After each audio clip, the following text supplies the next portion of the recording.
Hello, welcome back to Crystal Clear Coaching with your host Crystal Tottenham. Mwah. I am here on the 24th of January. We are,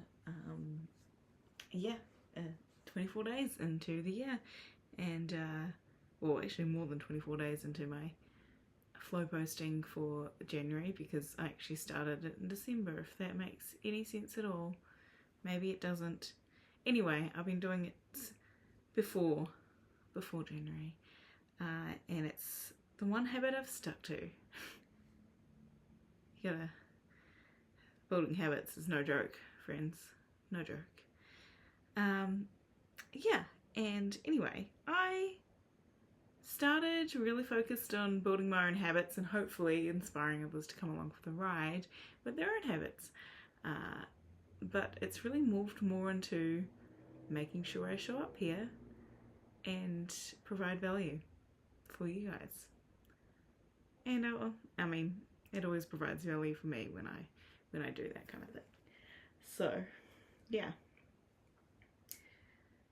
So today I went to a networking event for women that work in film and TV in Queensland, and yeah, got to meet a bunch of lovely ladies, and it was nice. But it reminds me that sometimes it can be harder and harder as you get older and more experienced in many different things to how to put yourself into a box enough to describe yourself in a quick elevator pitch when you're talking to someone new, especially in the professional spectrum. And I'm not good at doing it because I have so many things that I love to talk about. So I end up going between telling people about working in costume for many years. That was the key one today. If it comes up, I'll mention how I've been a film school tutor in the past couple of years, if it naturally came up, which it did actually quite a bit because, you know, the industry. And I also talked about how I'm a life coach. Sometimes I'm telling that 20 minutes into the conversation, and seems like a bit of a curveball. But also when I hand out my card, it says Filmworker Freedom, which is my Filmworkers Instagram page, and little branch of Crystal Clear Coaching where I speak to my lovely filmies.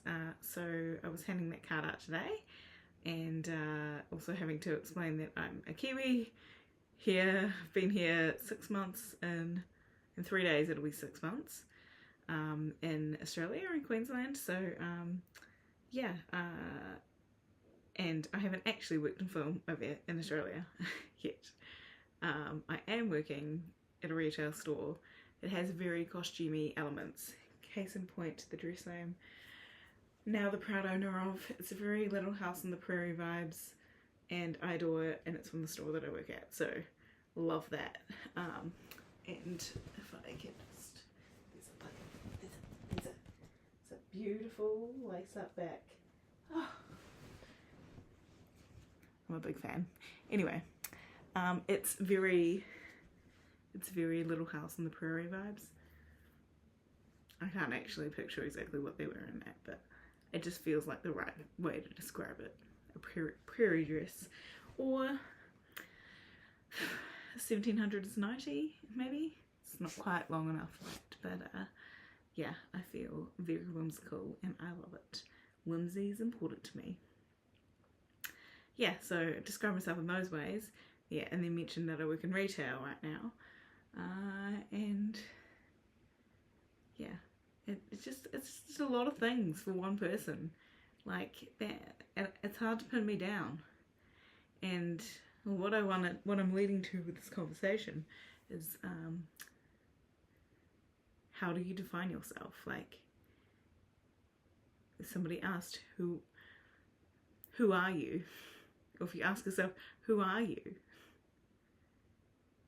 What do you start listing a bunch of accolades or previous jobs, previous careers, current careers, you know, positions in your family, positions in your community, how do you define yourself? And is that actually you? Like, is that all you are? That one thing? Well, I would think not, with the way that I started this conversation. You know, if I go to my own film school, I'm a guest art and design tutor. I'm an industry expert coming in to speak. If I go to work on a film set with a crew that I haven't worked with before, I'm a newbie just trying to keep up as to what's going on that set and provide value, provide service to make sure that everything runs properly in the area that I'm tasked with working in. If I'm on a film set where I do know people and I have been on it quite a bit and I'm experienced on that particular job or and with those people, I am one of the experienced people, that key people that somebody might come to ask what's been going on with these scenes and these characters and these costumes. Or, you know, I might be the experienced assistant buyer, shopper, that's helping get all the returns done for, because when we fit people for film and TV, for costume, if it's a contemporary show, we can just buy from the mall as to what we're dressing them in. There are certain special cases where things will be made, of course, but yeah, there's, you know, it saves us a lot of time and money, and then we can buy repeats of things that are already mass manufactured by the companies we buy them off of. So that, you know, I'm really good at doing that. I did a lot of buying for current times TV shows when I lived in Vancouver, and I loved it. It was great, but I was off in the return school because we do fittings and the actors try things on and some things don't work, and yeah, why spend all that money if we actually did nothing but try it on? But we always end up spending lots of money overall. So as much as we return things, most of the stores that we buy from are happy for us to do so because we spend so much money on overall. But yeah, there is yeah, I've completely lost the plot of what I was talking about. But basically, if we go back to, yeah, in that area, I'm really good at shopping and buying for costumes. I'm experienced in it.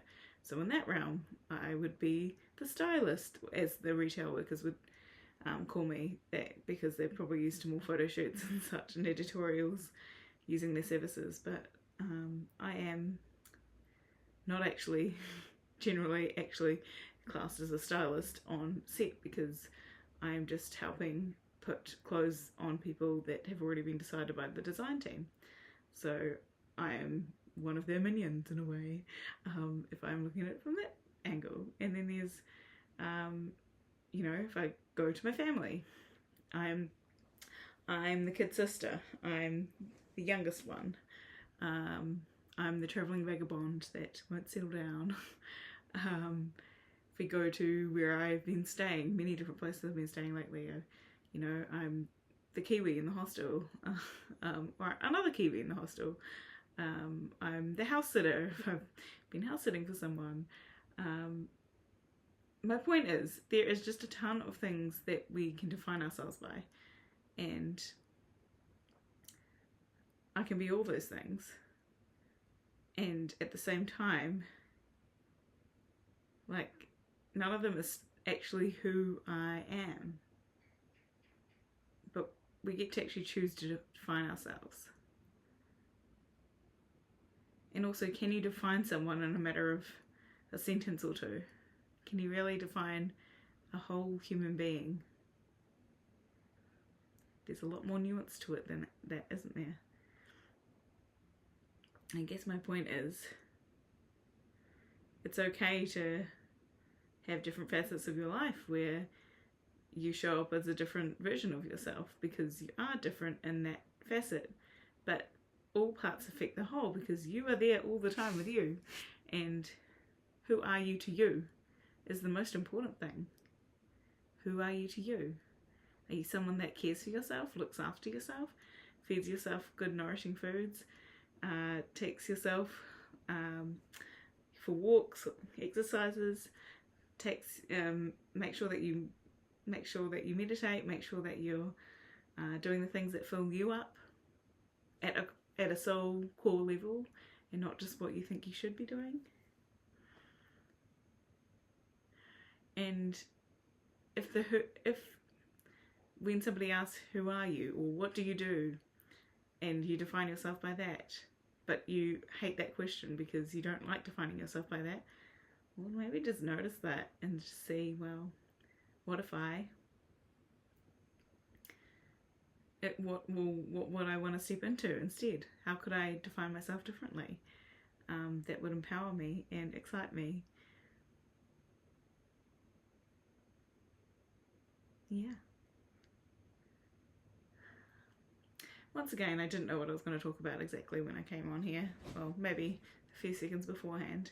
But that's just seemed to come up today because going to networking events is always a little nerve-wracking. I mean, I don't really get nervous that easily these days.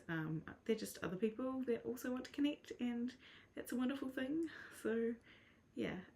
But I just think it's funny how we're so manufactured to define ourselves by certain things, usually jobs or family. You know, if you're a mother or a father, you might define yourself that way, or there is so many ways we define ourselves that can paint us into a corner. And if we don't want to be in that corner no more, we can choose to, paint our way out, maybe. Anyway, I hope that gave you a new perspective, so you can go and create your own life and be who you want to be. And maybe you could start by just deciding, like, who would I like to be, and see if you can take the steps to walk towards that in the near future. I'll leave it there for tonight. Oh, 1, 2, 3, 4. Good night, and see you tomorrow.